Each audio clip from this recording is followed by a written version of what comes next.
ఒక నకిలీ సర్టిఫికేట్ తయారు చేయడంతో మొదలై మన ఇంట్లో ఉండే వాషింగ్ మెషిన్నే ఒక ఆయుధంగా మార్చే స్థాయికి చేరింది సైబర్ క్రైమ్.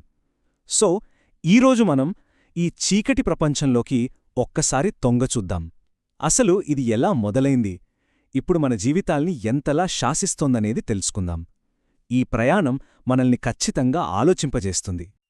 ఈ నంబర్ చూడండి, 10 ట్రిలియన్ డాలర్లు. ఇది ఊరికే చెప్పిన అంకె కాదు.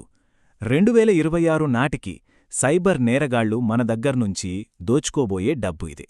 ఆలోచించండి, ఈ డబ్బుతో ప్రపంచంలో ఆకలిని ఎన్నిసార్లు తీర్చొచ్చో. ఇది కేవలం డబ్బు నష్టం మాత్రమే కాదు, మన భద్రతకు, మన భవిష్యత్తుకు చాలా పెద్ద సవాలు. ఇంకోలా చెప్పాలంటే, ఒక్కసారి ఊహించుకోండి, ఈ సైబర్ క్రైమ్ అనే చీకటి సామ్రాజ్యం ఒక దేశం అనుకుంటే దాని ఆర్థిక వ్యవస్థ అమెరికా, చైనా తర్వాత ప్రపంచంలోనే 3వ స్థానంలో ఉంటుంది. అంటే వరల్డ్లో 3rd లార్జెస్ట్ ఎకానమీ మనల్ని దోచుకోవడమే పనిగా పెట్టుకుంది. మనం పోరాడుతున్నది అస్సలు కంటికి కనిపించని ఒక పెద్ద శత్రువుతో.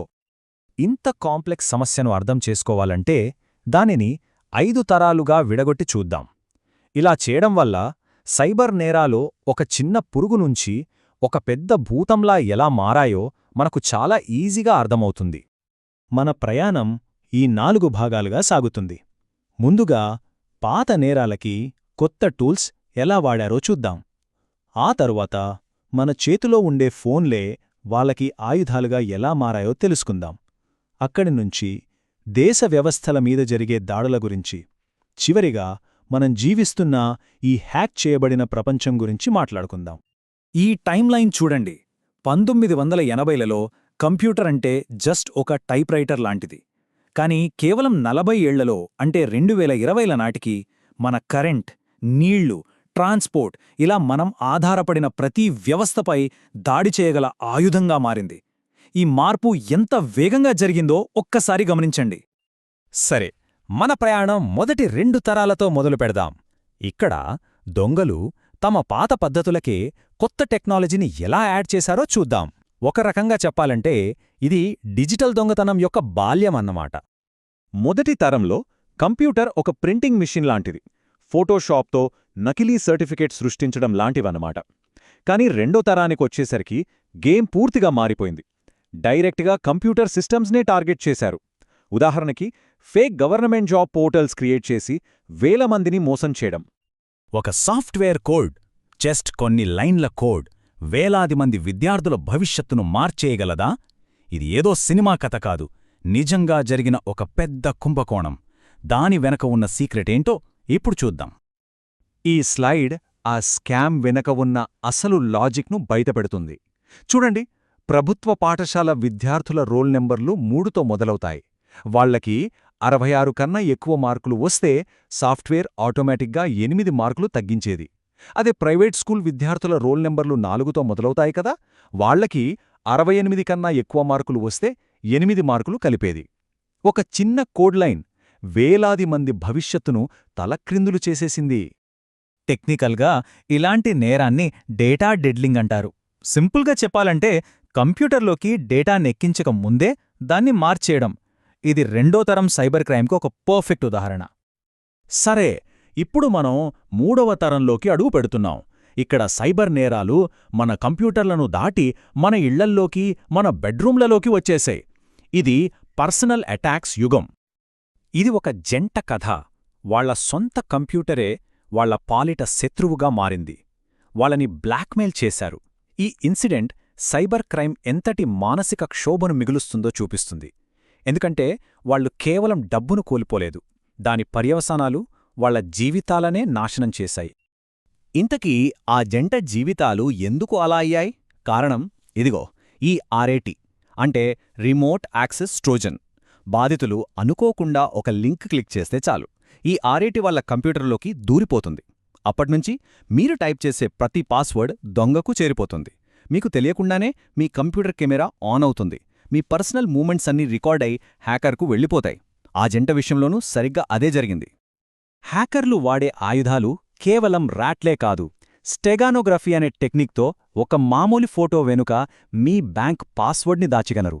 మనం రోజు వాడే క్యూఆర్ కోడ్లను నకిలీవి సృష్టించి స్కాన్ చేసిన వెంటనే మన ఫోన్ను తమ కంట్రోల్లోకి తీసుకోగలరు. అన్నింటికన్నా భయంకరమైనది జీరో క్లిక్ అటాక్స్. అంటే మీరు ఏ లింక్ క్లిక్ చేయకపోయినా, ఏమీ చేయకపోయినా ఒక వాట్సాప్ మిస్డ్ కాల్తో మీ ఫోన్ మొత్తం వాళ్ళ చేతిలోకి వెళ్ళిపోవచ్చు. ఇప్పటిదాకా మనం పర్సనల్ అటాక్స్ గురించి చూశాం. ఇప్పుడు 4వ తరంలోకి వెళ్దాం. ఇక్కడ దాడుల స్కేల్ మొత్తం సమాజంపైకి మారింది. మన దేశం ఆధారపడిన వ్యవస్థలే వాళ్ల టార్గెట్. భవిష్యత్తులో యుద్ధాలు సరిహద్దుల్లో కాదు, సైబర్ స్పేస్లో మొదలవుతాయి. ఏ దేశాన్నైనా దెబ్బతీయాలంటే ముందుగా వాళ్లపై సైబర్ దాడి చేస్తారు. పవర్ గ్రిడ్లను ఆపేసి దేశాన్ని చీకట్లోకి నెట్టేయడం, బ్యాంకింగ్ వ్యవస్థను కూల్చేయడం, జీపీఎస్ను పనిచేయకుండా చేయడం — ఇవే మోడర్న్ వార్ఫేర్లో మొదటి అస్త్రాలు. ఈ చార్టు 4వ తరం దాడుల టార్గెట్సేంటో చూపిస్తుంది. కరెంట్ గ్రిడ్లు, మనం డబ్బు దాచుకునే బ్యాంకులు, మనం ప్రయాణించే రైళ్లు, బస్సులు, చివరికి న్యూక్లియర్ ప్లాంట్స్ కూడా వీళ్ల టార్గెట్ లిస్టులో ఉన్నాయి. వీటిలో దేనిమీద దాడి జరిగినా దేశం స్తంభించిపోతుంది, మన జీవితాలు అతలాకుతలమవుతాయి. ఇక మనం 5వ తరానికి చేరుకున్నాం. ఇది వర్తమానం, ఇంకా భవిష్యత్తు కూడా. ఇక్కడ మన ఇళ్లలోని స్మార్ట్ టీవీలు, ఫ్రిడ్జ్లు, వాచీలు, ఇలా ఇంటర్నెట్కు కనెక్ట్ అయిన ప్రతి వస్తువు ఒక పొటెన్షియల్ వెపన్. ఒక చిన్న ఉదాహరణ. మీరు ఇష్టమైన సినిమా చూస్తుండగా ఉన్నట్టుండి మీ స్మార్ట్ టీవీ స్క్రీన్ లాక్ అయిపోతుంది. డబ్బు చెల్లించే వరకు టీవీ ఆన్ అవ్వదు అని ఒక మెసేజ్ వస్తోంది. దీన్నే ఫ్లాకర్ ర్యాన్సమ్వేర్ అంటారు. ఇది ఇప్పటికీ జరుగుతోంది. ఇది ఇంకా భయంకరమైనది. డయాబెటీస్ పేషెంట్లు వాడే ఇన్సులిన్ పంప్ను హ్యాక్ చేసి రిమోట్గా ప్రాణాంతకమైన డోస్లో ఇన్సులిన్ పంపేలా చేయొచ్చు. అంటే టెక్నాలజీ ప్రాణాలను కాపాడగలదు, తీయగలదు కూడా. ఇది హ్యాకర్ల పని కాదు. స్వయంగా ఒక కంపెనీయే తమ వాషింగ్ మిషన్ను కావాలనే ఫెయిల్ అయ్యేలా ప్రోగ్రామ్ చేస్తే నమ్మటానికి కొంచెం కష్టంగా ఉంది కదూ. కానీ ఇది నిజం. దీన్నే ఎంబెడెడ్ క్రైమ్ అంటారు. అంటే నేరాన్ని ప్రోడక్ట్లోనే దాచిపెట్టడం అన్నమాట. టెక్నికల్గా దీన్ని లాజిక్ బాంబ్ అంటారు. అంటే ఒక టైం బాంబ్ లాంటిది. ఆ కంపెనీ తమ వాషింగ్ మెషీన్లో ఒక కోడ్ రాసింది. దాని ప్రకారం మెషీన్ కొన్న సరిగ్గా 3 సంవత్సరాల 12 రోజులకు అది పనిచేయడం ఆగిపోవాలి. ఎందుకంటే ఆ కంపెనీ ఇచ్చే వారంటీ సరిగ్గా 3 సంవత్సరాలు. వారంటీ ముగిసిన వెంటనే మెషీన్ పాడైతే మనం కొత్తది కొనక తప్పదు. ఇదొక ఆర్గనైజ్డ్ మోసం. సో చూశారు కదా, ఒక నకిలీ డాక్యుమెంట్ తయారు చేయడంతో మొదలైన సైబర్ క్రైమ్ ప్రయాణం 5వ తరానికి వచ్చేసరికి మన ఇంట్లోని వాషింగ్ మెషీన్నే ఒక ఆయుధంగా మార్చేసింది. నేరం యొక్క స్వరూపమే కాదు, దాని డెఫినిషనే మొత్తం మారిపోయింది. చివరిగా ఒక ప్రశ్న. మన చుట్టూ ఉన్న ప్రతి వస్తువు ఇంటర్నెట్కు కనెక్ట్ అవుతున్న ఈ ప్రపంచంలో మనం దేన్ని పూర్తిగా నమ్మగలం? మన ఫోన్, మన కారు, చివరికి మన ఇంట్లోని బల్బు కూడా మనకు వ్యతిరేకంగా మారితే పరిస్థితేంటి? ఈ హైపర్ కనెక్టెడ్ వరల్డ్లో భద్రత అంటే ఏంటో మనం మళ్ళీ ఆలోచించుకోవాల్సిన సమయం ఇది.